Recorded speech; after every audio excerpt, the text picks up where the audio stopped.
नमस्कार दोस्तों। आज मैं आपको एक ऐसी रहस्यमय कहानी सुनाने जा रहा हूं जो इतिहास, जादू और विश्वास के रहस्यों से भरी हुई है। ये कहानी है बगदाद के खलीफा और उनके रहस्यमयी बेटे की, जिसका भाग्य केवल एक भविष्यवाणी से बंधा था। पूरे अरब में खलीफा अल नासिर की शान के चर्चे थे। उनके महल की दीवारें सोने की ईंटों से बनी थीं और उनके पास दुनिया की सबसे बड़ी पुस्तकालय दारुल हिकमत था। लेकिन इस वैभव के पीछे एक ऐसा राज छुपा था जिसे सिवाय खलीफा के कोई नहीं जानता था। इस रहस्य का केंद्र था अल फहद, खलीफा का इकलौता बेटा। खलीफा की बेगम नूरजहां को सालों तक संतान नहीं हुई। एक रात जब चांद और सूरज दोनों एक साथ क्षितिज पर दिखे, उसी समय नूरजहां को प्रसव पीड़ा हुई। बच्चे के जन्म लेते ही पूरे महल में अजीब घटनाएं घटने लगीं। दीवारों पर अंधेरी छायाएं नाचने लगीं। पानी उल्टा बहने लगा और पुस्तकालय में रखी एक प्राचीन किताब अपने आप खुल गई। इस किताब का नाम था किताबुल मसीर, भाग्य की पुस्तक। इसमें लिखा था, जब चांद और सूरज एक हों, तब एक बालक जन्मेगा जो बगदाद के ताज को या तो संवार देगा या जला देगा। खलीफा घबरा गया। उसने बेटे की पहचान और शक्तियों को छिपाने के लिए उसे एक साधारण लड़के की तरह पालने का निश्चय किया।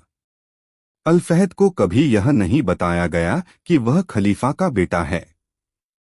उसे महल से दूर बगदाद के पुराने हिस्से में एक दार्शनिक हकीम अजहर के पास पढ़ने भेज दिया गया।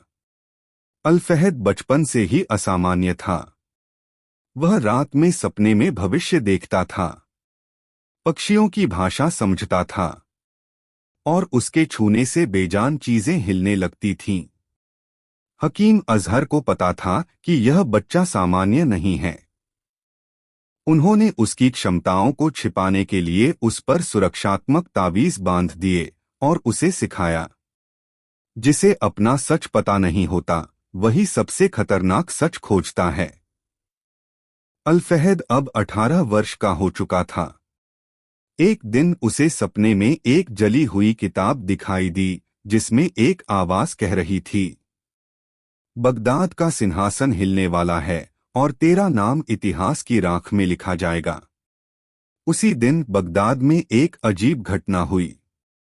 शाही महल की दीवार पर खून से लिखा एक संदेश मिला, तुम्हारा वारिस जाग चुका है। सच छिपाओगे तो बगदाद रोएगा। खलीफा को समझ आ गया, वह दिन आ गया है जब भविष्यवाणी का खेल शुरू हो गया है। हकीम अजहर ने अल फहद को एक गुप्त सुरंग के रास्ते महल लाने की ठानी। लेकिन रास्ते में उन पर काले नकाबपोशों ने हमला कर दिया। वो कोई साधारण डाकू नहीं थे, बल्कि अलजिल, एक रहस्यमय संगठन था जो सैकड़ों सालों से बगदाद के ताज को हासिल करना चाहता था। हकीम अजहर घायल हो गए। मरने से पहले उन्होंने अल फहद को एक छिपी हुई अंगूठी दी और कहा, यह अंगूठी तुझे बगदाद का सच बताएगी, लेकिन सच से बड़ा कोई श्राप नहीं होता। जब अल फहद ने अंगूठी पहनी, उसे एक रहस्यमय पुस्तकालय में खींच लिया गया। वहीं किताबुल मसीर अब फिर से जीवित थी। किताब ने बताया, तू खलीफा का पुत्र है। तेरे भीतर दाम नाम की प्राचीन आत्मा बसी है, जो या तो उजाला लाएगी या अंधकार। अलजिल चाहता है कि तू उनकी सेना में शामिल हो और ताज पर अधिकार करे। अल फहद को पहली बार अपनी असलियत का एहसास हुआ। अब वह दो राहों पर था। एक, अपने पिता से सच्चाई पूछे और बगदाद का भविष्य बदले। दो, या अलजिल की राह पकड़ ले और बगदाद को अपने स्वप्न का राज्य बनाए। अल फहद ने महल का रुख किया। खलीफा ने उसे देखकर चुपचाप आंसू बहाए। मैंने तुझे दूर रखा ताकि तेरा भाग्य ना जागे, खलीफा बोला। अल फहद का दिल टूटा। आपने मेरा हक छीना, मेरा नाम छीना। अब मैं बगदाद का क्या करूं? खलीफा ने उसे एक अंतिम मौका दिया।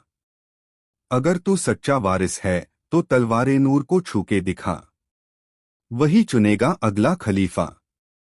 यह तलवार एक दैवी तलवार थी जो केवल सच्चे वारिस के हाथ में ही जल उठती थी। जब अल-फहद ने तलवार को छुआ, पूरे महल में रोशनी फैल गई। तलवार नीली लौ में जल उठी। सभी दरबारियों ने देखा, यही है अगला खलीफा। लेकिन ठीक उसी समय अलजिल ने महल पर हमला कर दिया। वे जानते थे कि अगर अब कुछ नहीं किया तो बगदाद फिर कभी उनका नहीं रहेगा। अल-फहद ने पहली बार अपने भीतर की दाम शक्ति को महसूस किया। वह हवा से बात कर सकता था और तलवार से बिजली निकाल सकता था। महल की छत पर अल-फहद और अलजिल का सरदार आमने सामने हुए। सरदार बोला, तेरे पिता ने हमें धोखा दिया। दाम हमारी थी, तू भी हमारे खून से है। अल-फहद ने कहा, मैं खून से नहीं, कर्म से बनूंगा बगदाद का रक्षक। भीषण युद्ध हुआ। बिजली, तलवार, मंत्र और आग सब मिले।